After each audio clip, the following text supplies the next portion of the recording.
Hello guys, कैसे हैं आप सब। उम्मीद करता हूं कि इस कोरोना पेंडेमिक में आप लोग घर में सुरक्षित रह रहे होंगे और घर पे बैठ के ही 12th फिजिक्स की तैयारी बहुत अच्छे से कर रहे होंगे। और आपकी इस तैयारी में हमारा जो वीडियो सीरीज़ है वो आपका भरपूर सहयोग कर रहा होगा। फिर भी अगर आपको किसी तरह की हमारे वीडियो सीरीज में कमी लग रही है या अगर कोई आप सुझाव देना चाहते हैं या कोई टॉपिक आपको समझ में नहीं आ रहा है तो बेझिझक आप हमें कमेंट्स करके बताएं। हमें आपके कमेंट्स को सॉल्व करने में, आपकी मदद करने में बहुत अच्छा लगेगा। आप हमें मेल के द्वारा भी सुझाव दे सकते हैं। ईमेल आईडी मेरा जो है आपको डिस्क्रिप्शन में मिल जाएगा। आप हमारे टेलीग्राम चैनल को भी ज्वाइन कर सकते हैं जहां से आपको लेटेस्ट अपडेट्स मिलते रहेंगे। और साथ ही मैं ये भी प्रयास कर रहा हूं कि आपको हर टॉपिक का कुछ शॉर्ट नोट्स या कुछ क्वेश्चंस या असाइनमेंट्स वगैरह मैं आपको टेलीग्राम चैनल के द्वारा प्रोवाइड करा सकूं। तो चलिए आज की टॉपिक हम शुरू करते हैं। आज की टॉपिक बहुत ही अच्छी रहने वाली है। आज का सेशन बहुत अच्छा होने वाला है क्योंकि आज हम लोग पढ़ेंगे Coulomb's law in vector form. ये क्या चीज़ है?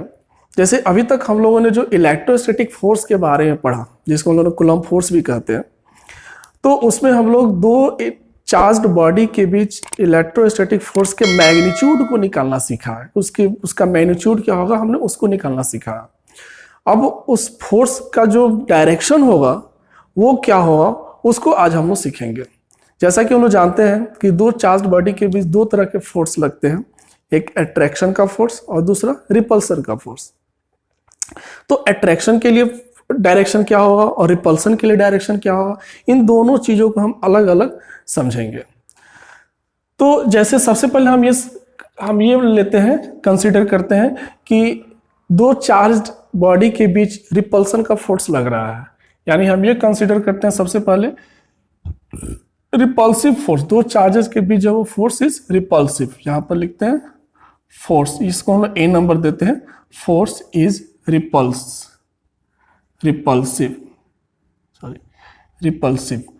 तो यहां पर जब फोर्स रिपल्सिव है, दैट मीन्स कि जो दो चार्जेस होंगे Q1 और Q2 वो दोनों सेम नेचर के होंगे।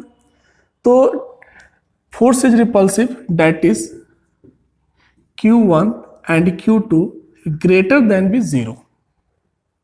इसका मतलब क्या हुआ कि अगर दो चार्जेस अगर लाइक चार्जेस होंगे, दैट मीन्स कि या तो दोनों पॉजिटिव होंगे तो उनका जो प्रोडक्ट होगा वो हमेशा पॉजिटिव आएगा, तो ग्रेटर देन 0। अगर दोनों निगेटिव है तो भी उनका प्रोडक्ट जो होगा वो हमेशा ग्रेटर देन 0 होगा। तो इस प्रकार से अगर फोर्स रिपल्सिव है तो दैट मीन्स कि Q1 Q2 का जो प्रोडक्ट होगा वो ग्रेटर देन 0 होगा और फोर्स चार्जेस होंगे वो लाइक चार्जेस होंगे। तो एक चीज और भी लग सकते हैं, इफ द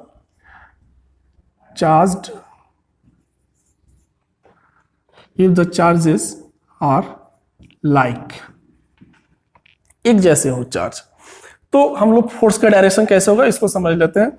हम ये यहाँ पर देखिए ये लेते हैं, एक मान लेते हैं कि यहाँ पे एक चार्ज हो गया Q1 और एक दूसरा जो चार्ज है यहाँ पे वो है Q2। ये Q1 चार्ज हो गया और ये Q2 चार्ज हो गया। दोनों के बीच का जो सेपरेशन है वो सेपरेशन हो गया R। अब हमको Q1 से Q2 के बीच लगने वाले फोर्स को निकालना है। तो चूंकि दोनों लाइक चार्जेस हैं तो दोनों एक दूसरे के ऊपर फोर्स लगा करके एक दूसरे को बाहर की तरफ पुश करेंगे, क्योंकि रिपल्सन का फोर्स है तो एक पहला अगर दूसरे पर लगाएगा तो उसको उस दिशा में पुश करेगा, दूसरा पहले पर लगाएगा तो उसको इस दिशा में पुश करेगा। क्योंकि रिपल्सन है तो पुश करेंगे तभी तो रिपल्सन होगा।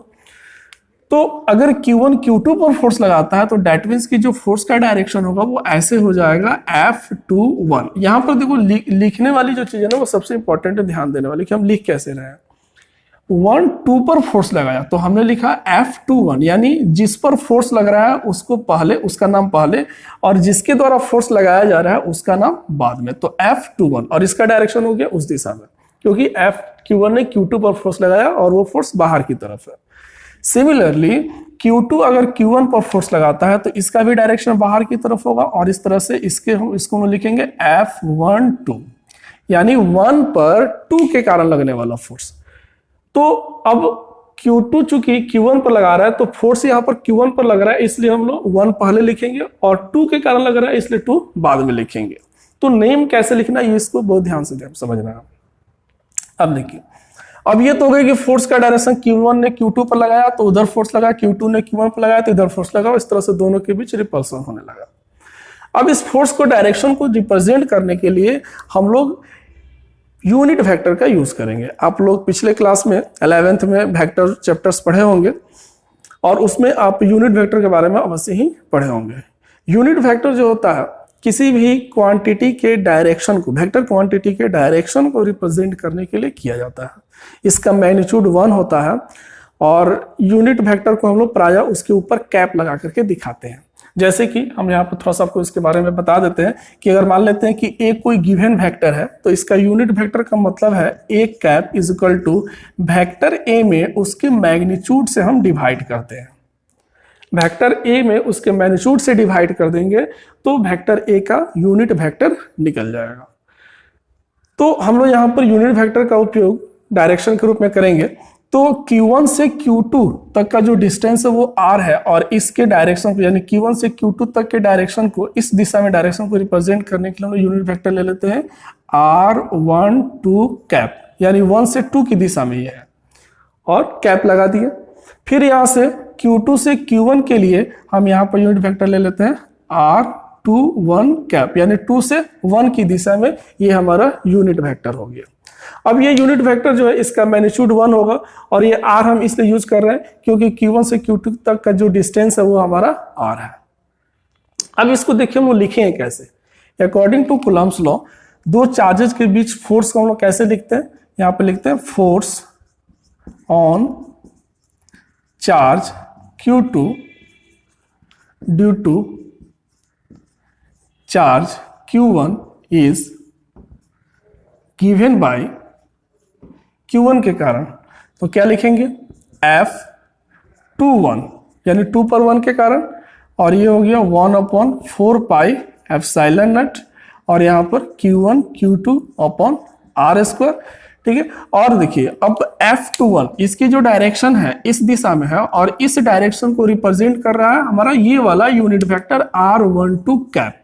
तो इसलिए अब इसके डायरेक्शन को रिप्रेजेंट करने के लिए हम लोग यहाँ पर R12 कैप का उपयोग करेंगे जो कि इस F21 के डायरेक्शन को रिप्रेजेंट करेगा। तो इस तरह से हम लोग इसको लिख सकते हैं।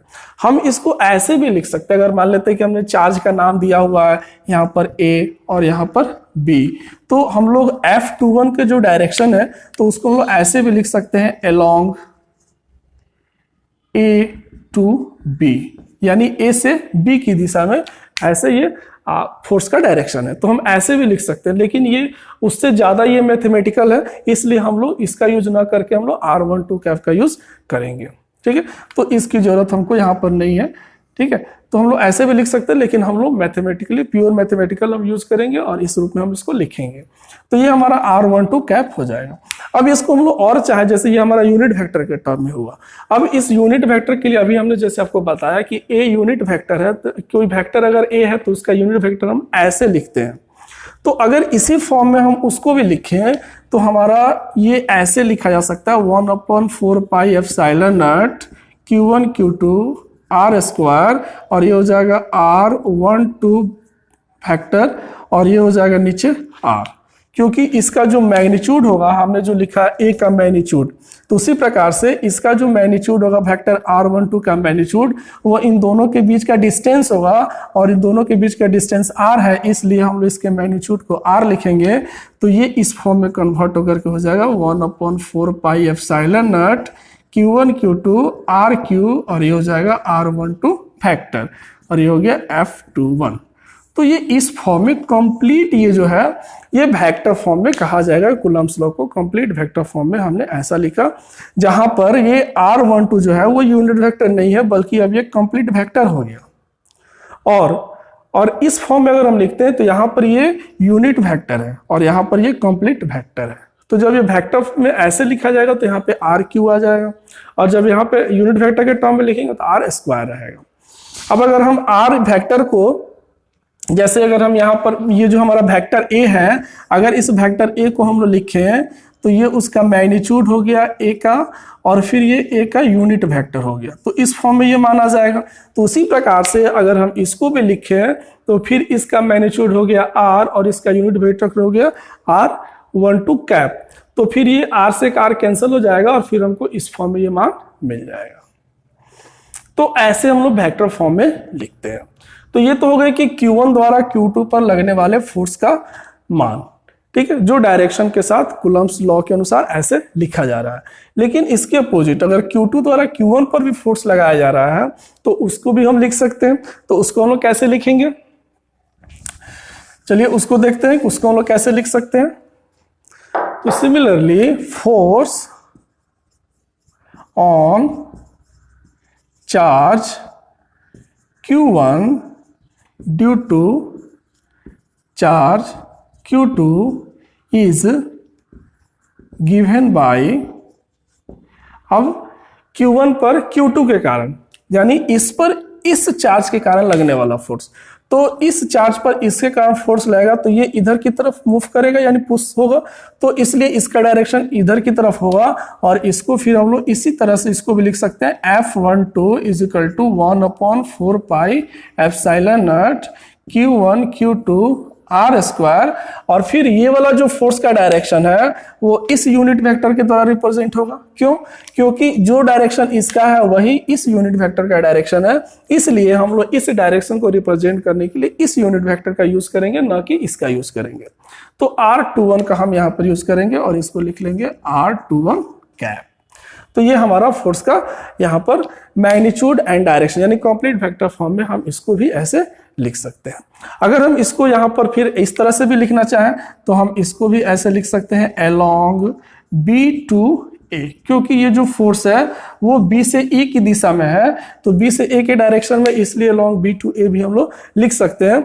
लेकिन जब ऐसा लिखेंगे तो फिर हमको इसको लिखने की जरूरत नहीं है, क्योंकि जो चीज यहाँ पर हम ये चीज लिख रहे हैं इसी चीज को ये हमारा यूनिट वेक्टर रिप्रेजेंट कर रहा है।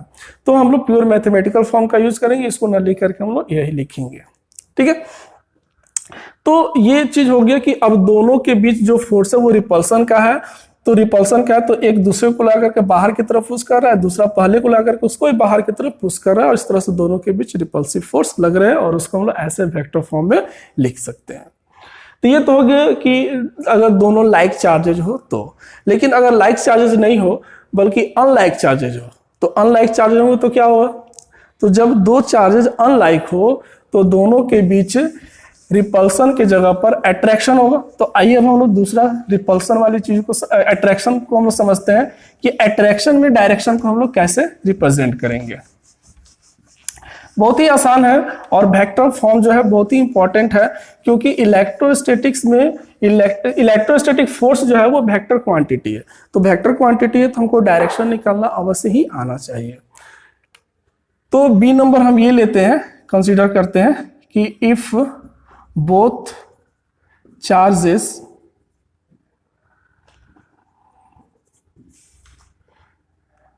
आर अनलाइक, तो दोनों चार्जेस जो है वो अनलाइक है, that means force will be attractive, यानी दोनों चार्जेस के बीच जो फोर्स होगा वो अट्रैक्टिव होगा, क्योंकि दोनों चार्जेस जो है वो अनलाइक है, यानी एक पॉजिटिव है और दूसरा निगेटिव है, एक जैसे नहीं है। तो वैसे स्थिति में क्या होगा कि Q1 और Q2 का जो प्रोडक्ट होगा वो हमेशा लेस देन 0 होगा। क्यों? क्योंकि अब एक चार्ज पॉजिटिव होगा और दूसरा चार्ज निगेटिव होगा, तो दोनों का जो प्रोडक्ट करेंगे वो तो निगेटिव आएगा। तो निगेटिव जो क्वांटिटी होती है वो तो हमेशा 0 से लेस देन होती है। तो इसलिए कभी कभी इस पर ऐसे क्वेश्चंस भी आते हैं, कंसेप्चुअल क्वेश्चंस, कि Q1 Q2 less than 0, what does it means. तो इसका मतलब क्या हुआ कि जो दोनों चार्ज हैं वो अनलाइक है और दोनों के बीच जो फोर्स है वो अट्रैक्शन का फोर्स है, तभी ऐसा पॉसिबल होगा। तो ये चीज रिप्रेजेंट करता है। तो अब आइए देखते हैं इसके बीच फोर्स का डायरेक्शन वो कैसे लिखेंगे। तो हम यहाँ पर एक चार्ज लेते हैं और फिर एक दूसरा चार्ज हम यहाँ पर लेते हैं। ये हमारा चार्ज का नाम हो गया Q1 और इस चार्ज का नाम हो गया Q2। अब दोनों चार्जेस के बीच का जो सेपरेशन है वो हम ले लेते हैं यहाँ पर R। ये बीच का सेपरेशन हो गया R। तो अब चूंकि दोनों जो है वो अनलाइक है तो दोनों के बीच अट्रैक्शन होगा। तो अट्रैक्शन फोर्स का मतलब क्या होगा कि एक चार्ज बॉडी दूसरे बॉडी पर अगर फोर्स लगाएगी तो उसको अपनी तरफ अट्रैक्ट करेगी, तभी ना अट्रैक्शन होगा। यानी इधर वाली बॉडी को अट्रैक्ट करेगी और इधर वाली बॉडी को अट्रैक्ट करेगी। दैट मीन्स हम यहां समझ सकते हैं कि अगर Q1 Q2 पर फोर्स लगाएगा तो Q1 Q2 पर फोर्स लगा के उसको अपनी तरफ अट्रैक्ट करेगा। तो अपनी तरफ अट्रैक्ट करेगा तो उस फोर्स के डायरेक्शन को हम लोग ऐसे लिखेंगे F21, 2 पर 1 के कारण लगने वाला फोर्स, और इसलिए इस फोर्स का डायरेक्शन जो होगा वो अंदर की तरफ, इनवर्ड, क्या समझना, इनवर्ड होगा। और Q2 फिर Q1 पर अगर फोर्स लगाता है, Q2 Q1 पर, तो उस फोर्स के डायरेक्शन को फिर हम लोग दिखाएंगे ऐसे F12, यानी 1 पर 2 के कारण लगने वाला फोर्स। तो दोनों फोर्स का डायरेक्शन अंदर की तरफ होगा, तब जाकर के अट्रैक्शन होगा। अब इस फोर्स के डायरेक्शन को दिखाने के लिए फिर हम यूनिट वेक्टर लेते हैं। तो एक यूनिट वेक्टर Q1 से Q2 तक के डायरेक्शन के लिए हम लोग यहाँ पे लेते हैं 1 2 यूनिट वेक्टर, और Q2 से Q1 के लिए यूनिट वेक्टर हम लोग लेते हैं R21 कैप। तो ये हमारा यूनिट वेक्टर हो गया। अब इसको हम लोग कैसे लिखेंगे, force on charge Q2 due to charge Q1। तो Q1 के कारण Q2 पर लगने वाला फोर्स, तो उस फोर्स को क्या लिखेंगे, F21। अब चूंकि F21 यानी Q1 ने Q2 पर फोर्स लगा और उसको अपनी तरफ अट्रैक्ट किया, अंदर की तरफ, तो अपनी तरफ अट्रैक्ट किया तो F21, तो 21 का इसका वैल्यू कितना हो जाएगा, 1/4 pi epsilon naught Q1 Q2 R square, और इसके डायरेक्शन को रिप्रेजेंट करेगा कौन सा यूनिट वेक्टर, R21 कैप। तो इसी में लिखेंगे R21 कैप, ऐसे हम इसको दिखा सकते हैं। और अगर इसका हम नाम दे दें, ये A हो गया और ये B हो गया, तो इसके डायरेक्शन को हम लोग ऐसे भी लिख सकते हैं along B to A, क्योंकि B से A के डायरेक्शन में ये फोर्स लग रहा है, तो इसको हम लोग along B to A भी लिख सकते हैं। अगेन अब ये चार्ज अगर इधर की सॉरी ये फोर्स का डायरेक्शन ये अंदर की तरफ, तो इस फोर्स का भी डायरेक्शन अंदर की तरफ, और इसके मैग्नीट्यूड इसको हम लोग कैसे लिखेंगे, again force on charge Q1 due to charge Q2।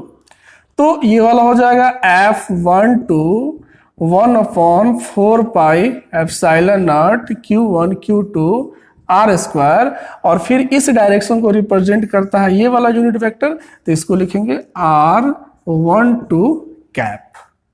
तो Q2 ने Q1 पर फोर्स लगाया और उसको अंदर की तरफ अट्रैक्ट किया, और इसलिए इसका डायरेक्शन अंदर की तरफ हो गया, और इसको इस यूनिट वेक्टर द्वारा रिप्रेजेंट किया जा रहा है।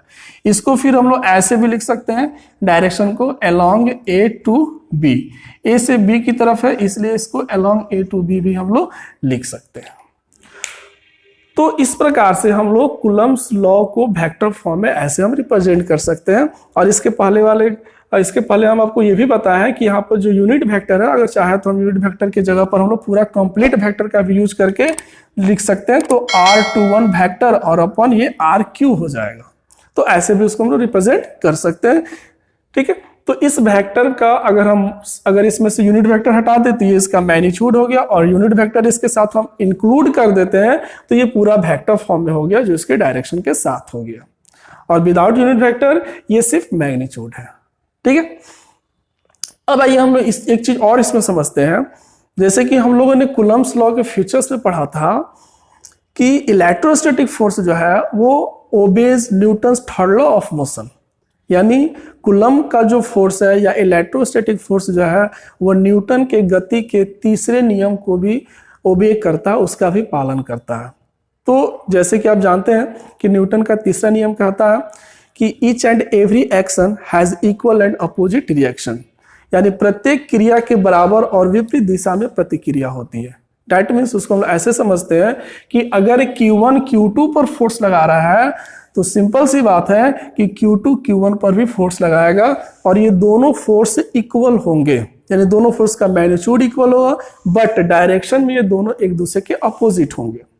तो आइए हम लोग उस चीज को भी प्रूफ कर सकते हैं कि कैसे दोनों पर लगने वाले जो फोर्स है एक दूसरे के इक्वल है और डायरेक्शन में अपोजिट है, उसको भी हम लोग प्रूफ कर सकते हैं। तो हम लोग ये नीचे वाला थोड़ा सा इरेज करते हैं और इसी के आधार पर हम लोग समझते हैं। यहां से उस चीज को समझने के लिए थोड़ा सा हम आपको वेक्टर में फिर ले चलते हैं। वेक्टर में आप लोगों ने पढ़ा होगा निगेटिव वेक्टर, ऋणात्मक सदिश। ऋणात्मक सदिश का मतलब क्या है कि कोई भी अगर एक गिवन वेक्टर है तो उस गिवन वेक्टर का हम लोग निगेटिव वेक्टर बना सकते हैं, उसका ऋणात्मक सदिश हम बना सकते हैं। कैसे? तो ऋणात्मक सदिश यानी नेगेटिव वेक्टर हम उस वेक्टर को कहेंगे जिसका मैग्नीट्यूड दिए गए वेक्टर के बराबर ही होगा बट उसका डायरेक्शन दिए गए वेक्टर के डायरेक्शन के ठीक अपोजिट होगा। दैट मीन्स हम यहाँ पर उसको समझते हैं कि अगर ऐसे हम लिखें कि कोई वेक्टर है, यहां समझिएगा, मान लेते हैं कि ये कोई वेक्टर है ए, तो अगर हम इसके डायरेक्शन को अपोजिट कर दे तो इसको हम लोग कहेंगे माइनस ए। तो हमने क्या किया कि ए वेक्टर के बराबर ही हमने एक दूसरा वेक्टर लिया, यानी ये जो वेक्टर लिया दूसरा उसका मैग्नीट्यूड भी ए के बराबर ही है बट डायरेक्शन उसके अपोजिट है, तो इस वेक्टर को कहेंगे हम ए का निगेटिव वेक्टर।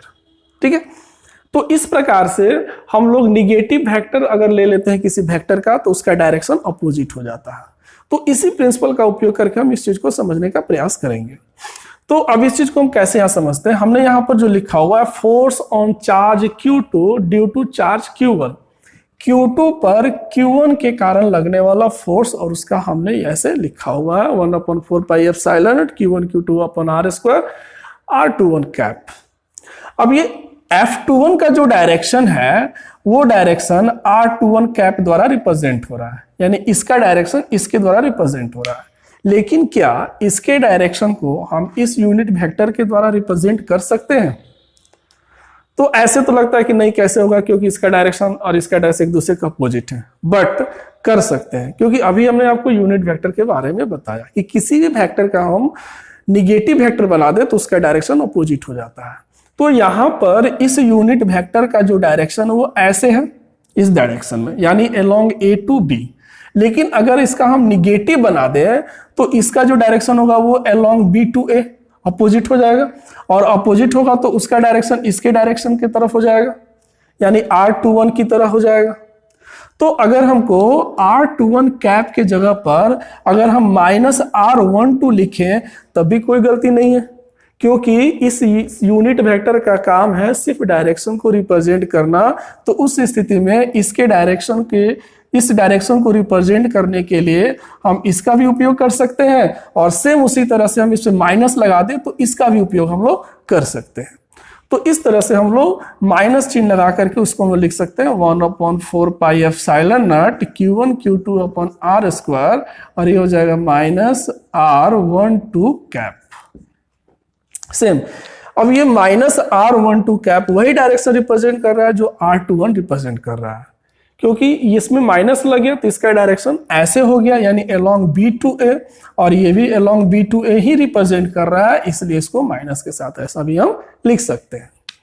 तो अगर हम माइनस को यहां कर ले तो 1/4 pi epsilon naught Q1 Q2 upon R square, और ये हमारा हो गया R12 कैप। अब आपको याद होगा कि अभी जब हमने Q2 द्वारा Q1 पर लगा हुआ फोर्स हमने निकाला था तो उसका मान सेम यही आया था 1/4 pi epsilon naught Q1 Q2 upon R square R12 cap. क्योंकि इसका जो डायरेक्शन था वो इस डायरेक्शन में है तो इसलिए उसको यूनिट वेक्टर द्वारा इतना से रिप्रेजेंट किया गया है। तो इस पूरे के जगह पर हम Q2 द्वारा Q1 पर लगने वाला फोर्स यानी F12 अगर हम लिखें तो ये हो जाएगा -F12 वेक्टर फॉर्म में, और ये हमारा जो मान है F21 है। तो अब आप यहां देख सकते हैं कि both forces are equal and opposite in direction,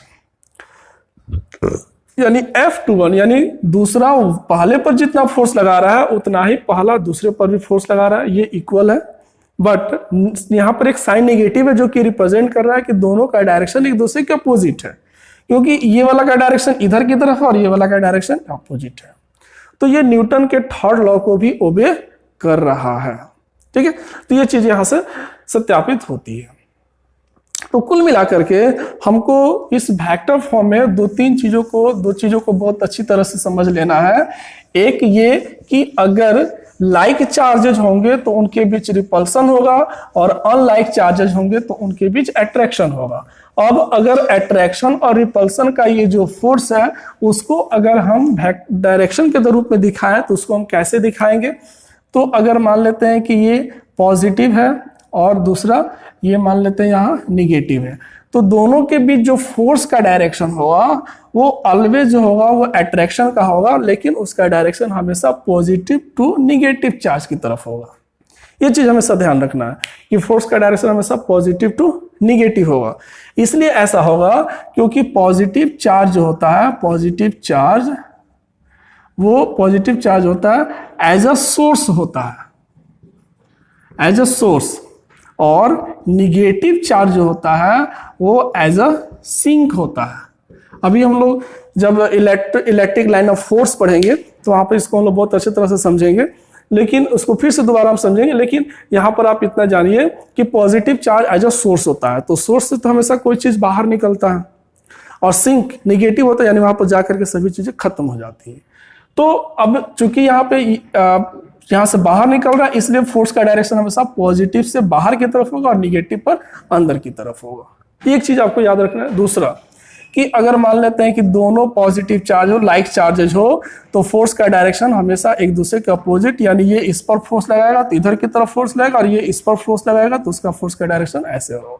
तो यहाँ पर चूंकि दोनों पॉजिटिव है, दोनों सोर्स चार्ज है, तो बाहर की तरफ, अंदर की तरफ यहाँ भी नहीं हो सकता, लेकिन यहाँ पर निगेटिव चार्ज है इसलिए अंदर की तरफ होगा। सेम यही चीज यहाँ निगेटिव में भी होगा, निगेटिव में भी रिपल्सन होगा तो फोर्स का डायरेक्शन बाहर की तरफ होगा, एक दूसरे को रिपल्स करेंगे। तो ये चीज आपको यहाँ पर ध्यान रखना है, क्योंकि आगे जब हम दो चार्जेस के बीच फोर्स के डायरेक्शन को समझेंगे, या दो चार्ज से ज्यादा अगर चार्जेस है, 3 चार्ज का सिस्टम है, 4 चार्ज का सिस्टम है, तो वहां पर हम लोग फोर्स का निकालने के लिए हम लोग उसके डायरेक्शन को भी यूज करेंगे। तो वो डायरेक्शन जब हम ड्रॉ करेंगे तो हम लोग इन्हीं सब मेथड का यूज करके ड्रॉ करेंगे। ठीक है, अब आइए हम लोग समझते हैं कि अगर दो चार्ज से ज्यादा चार्जेज आपस में इंटरेक्शन में हो तो उनके बीच फोर्स को हम लोग कैसे ज्ञात करेंगे। जैसे अभी तक हम लोग सिर्फ दो चार्जेस के सिस्टम के बारे में हम लोग पढ़े कि दो चार्ज हो तो उसके बीच फोर्स ऑफ अट्रैक्शन रिपल्सन हम ऐसे मैग्नीट्यूड ऐसे ज्ञात करेंगे, डायरेक्शन को ऐसे हमने समझा। लेकिन ऐसा भी तो हो सकता है कि चार्जेस बहुत सारे हो, जैसे 2, 3, 4, 5, 6, और सभी आपस में एक दूसरे के नजदीक होने का आपस में इंटरेक्शन में हो सकते हैं। और जब आपस में एक दूसरे के इंटरेक्शन में होगा तो किसी एक चार्ज पर अगर बहुत सारे चार्जेस के कारण अगर रिजल्टेंट फोर्स निकलना हो तो उसको हम लोग कैसे ज्ञात करेंगे। तो उसके लिए हम लोग यूज करते हैं superposition law of electrostatic forces. तो superposition law of electrostatic force क्या कहता है? ये कहता है कि अगर बहुत सारे चार्जेज आपस में इंटरेक्शन में हो तो किसी एक चार्ज पर जो नेट या रिजल्टेंट जो फोर्स होगा वो अलग अलग चार्जेज के कारण लगने वाले इंडिविजुअल यानी अलग अलग फोर्सेस का वेक्टर सम होगा। फिर से समझिए कि अगर बहुत सारे चार्जेज आपस में इंटरेक्शन में हो तो किसी गिवन चार्ज पर सभी चार्जेस के कारण लगने वाला जो नेट फोर्स होगा या रिजल्टेंट फोर्स जो होगा वो अलग अलग चार्जेस यानी इंडिविजुअल चार्जेस के कारण उस पर लगने वाले फोर्सेस का वेक्टर सम होगा। यानी अलग अलग एक एक चार्ज के कारण उस पर कितना फोर्स लग रहा है, उन सभी फोर्सेस का जब हम वेक्टर सम करेंगे तो उस पर नेट या रिजल्टेंट फोर्स का मान निकलेगा। तो अगर उसको एक हम लोग यहाँ एग्जांपल के द्वारा समझते हैं। जैसे सपोज कीजिए कि बहुत सारे चार्ज है, एक चार्ज यहाँ पे है, एक चार्ज हम मान लेते हैं कि यहाँ पे है, एक चार्ज हम यहाँ कंसीडर करते हैं, एक यहाँ कंसीडर करते हैं, एक हमने यहाँ पे कंसीडर कर लिया। ऐसे बहुत सारे चार्ज है। इसका नाम दे दिया हमने Q1, ये हो गया Q2, ये हो गया Q3, ये हो गया Q4 और ये हो गया Q5। ये मान लेते हैं पॉजिटिव है, ये भी पॉजिटिव है, ये निगेटिव है, फिर ये पॉजिटिव है, फिर ये निगेटिव है, ऐसे हमने कंसीडर किया। क्योंकि ये जो बहुत सारे चार्जेज होंगे वो कोई जरूरी नहीं है कि सब एक ही नेचर के हो, डिफरेंट डिफरेंट नेचर के हो सकते हैं, और किसी के बीच अट्रैक्शन का फोर्स लगेगा, किसी के बीच रिपल्सन का फोर्स लगेगा, और अलग अलग डायरेक्शन भी हो जाएंगे उसी के अकॉर्डिंग। तो अब Q2 के द्वारा Q1 पर जो फोर्स लगेगा, तो अब सपोज किया कि हमको Q1 पे फोर्स निकालना है, इन सभी चार्जेस में हमको Q1 पर फोर्स निकालना है सभी के कारण, Q2 के कारण, Q3 के कारण, Q4 के कारण, Q5 के कारण, सबके कारण Q1 पर हमको नेट फोर्स का मान ज्ञात करना है। तो अकॉर्डिंग टू सुपरपोजिशन लॉ क्या कहता है वो कि इंडिविजुअल चार्जेस के कारण जो भी इंडिविजुअल फोर्सेज लगता है उसका वेक्टर सम करेंगे तो इस पर नेट फोर्स निकल जाएगा। तो अब इंडिविजुअल फोर्स कैसे निकालेंगे? तो सबसे पहले Q2 के कारण Q1 पर फोर्स, तो Q2 भी पॉजिटिव है, Q1 भी पॉजिटिव है, तो इस प्रकार से जो फोर्स का डायरेक्शन होगा वो हमारा ऐसे बाहर की तरफ हो जाएगा, और इसको हम लिखेंगे F12, 1 पर 2 के कारण लगने वाला फोर्स, और ये उसका डायरेक्शन होगा बाहर की तरफ। फिर इसके बाद से Q3 के कारण लगने वाला फोर्स, तो Q3 निगेटिव है, तो इसलिए इस पे जो फोर्स का डायरेक्शन होगा वो अंदर की तरफ होगा, और उसको हम लोग ऐसे लिखेंगे F13, यानी 1 पर 3 के कारण। क्योंकि हम लोग निगेटिव और पॉजिटिव चार्ज में अभी समझे हैं कि हमेशा फोर्स का जो डायरेक्शन होता है वो इनवर्ड, मतलब निगेटिव चार्ज के लिए अंदर की तरफ होता है, तो इसके लिए अंदर की तरफ होता है, इसलिए इसको अंदर की तरफ दिखाएंगे। तो इसके कारण फोर्स बाहर की तरफ और इसके कारण फोर्स अंदर की तरफ, ठीक है। फिर एक तीसरा चार्ज है Q4, ये भी पॉजिटिव है, तो इसके कारण जो फोर्स होगा अब वो फोर्स किधर की तरफ होगा, ये भी पॉजिटिव, ये भी पॉजिटिव, तो रिपल्सिव फोर्स लगेगा, और इसलिए उस फोर्स का जो डायरेक्शन होगा वो हम ऐसे दिखाएंगे, और इसको लिखेंगे F14, ठीक है। फिर Q5 निगेटिव चार्ज है, तो इसका फोर्स का डायरेक्शन अंदर की तरफ, तो इसको हम लोग ऐसे दिखाएंगे, और ये इसको लिखेंगे F15। तो इस प्रकार से Q1 पर जो नेट फोर्स होगा वो अब इन जो भी फोर्सेज है F12, F13, F14, F15, इन सब का जब हम वेक्टर सम करेंगे तो हमारा Q1 पर रिजल्टेंट फोर्स का मान निकलेगा, ठीक है। तो उसको हम लोग वेक्टर फॉर्म में लिखे हैं कि net force on charge Q1 due to all other charges will be given by, क्या लिखेंगे, F1 लिखते हैं। तो नेट फोर्स, तो सबसे पहला ये F12 फोर्स, फिर F13 फोर्स, फिर F14 एंड सो ऑन, क्योंकि इसमें और भी चार्जेज हो सकते हैं, हमने 3 या 4 चार्ज लिया और ज्यादा भी चार्जेज हो सकते हैं, तो उसी के अनुसार ये आगे भी ऐड होते जाएंगे। अब अगर इसको हम लोग फॉर्मूले के हिसाब से लिखें अकॉर्डिंग टू कूलम्ब्स फॉर्मूला, तो इसको लिख सकते हैं 1/4 पाई एप्सिलॉन नॉट, ये हो जाएगा Q1 Q2, और बीच का डिस्टेंस R12 का स्क्वायर, और फिर ये R12 का कैप। अब ये R12 कैप जो है वो इस डायरेक्शन को हम लोग कहेंगे R12 कैप, और ये R1 से लेकर के 2 तक का ये डिस्टेंस हो गया। तो अब यहाँ पर क्या करेंगे कि नीचे भी हम लोग 1-2 का यूज करेंगे, या जो भी चार्जेस, 2 चार्जेस उसका नाम का जिक्र हम करेंगे कि किन 2 चार्जेस के बीच का हम डिस्टेंस ले रहे हैं, क्योंकि यहाँ पर डिस्टेंस सबका एक समान नहीं है, कोई इससे ज्यादा दूरी पे, कोई कम दूरी पे, सबके अलग अलग डिस्टेंसेज है, इसलिए हम लोग डिस्टेंस का नाम भी यहाँ पर यूज करेंगे। तो इसी प्रकार से 1-3 का मान लिखेंगे, तो 1/4 pi epsilon naught Q1 Q3 R13 का स्क्वायर और R13 कैप। सिमिलरली आगे के चार्जेस के लिए भी हम ऐसे ही लिखेंगे। इसमें से अगर हम देखेंगे सब में, तो 1/4 पाई एप्सिलॉन नॉट जो वो कॉमन है, बाकी सारी चीज जो है वो सबके लिए डिफरेंट है। तो हम लोग 1/4 पाई एप्सिलॉन नॉट को अगर कॉमन ले लें तो ये हो जाएगा Q1 Q2 अपॉन R12 का square R12 cap, Q1 Q3 R13 का square R13 cap, and so on. तो ये हमारा चार्ज Q1 चार्ज पर नेट या रिजल्टेंट फोर्स का मान होगा। तो ये जस्ट जो है वो एक थ्योरी टाइप है, लेकिन जब हम इस पे क्वेश्चंस को सॉल्व करेंगे तो वहां पर चार्ज का एक सिस्टमैटिक पैटर्न होता है, जिससे हम लोग डायरेक्शन को निकालने में सुविधा होती है, और आसानी से हम लोग उसके डायरेक्शन को और उसके मैग्नीट्यूड को भी हम लोग निकाल सकते हैं। तो ये सुपरपोजिशन लॉ का कंसेप्ट हो गया। इस कंसेप्ट को हम लोग कुछ न्यूमेरिकल्स के द्वारा इसको और समझने का प्रयास करेंगे, जो कि हमारा नेक्स्ट वीडियो में होगा। नेक्स्ट वीडियो में हम लोग इससे रिलेटेड कुछ क्वेश्चंस को सॉल्व करेंगे, जिसमें 2 चार्ज सिस्टम के बीच भी फोर्स निकालेंगे, डायरेक्शन निकालेंगे। 3 चार्ज सिस्टम के लिए भी, 4 चार्ज सिस्टम के लिए भी हम लोग फोर्स का मैग्नीट्यूड और डायरेक्शन निकालेंगे और इसको बढ़िया से समझने का प्रयास करेंगे। Thank you for watching. तो मिलते हैं नेक्स्ट वीडियो में एक नेक्स्ट टॉपिक के साथ।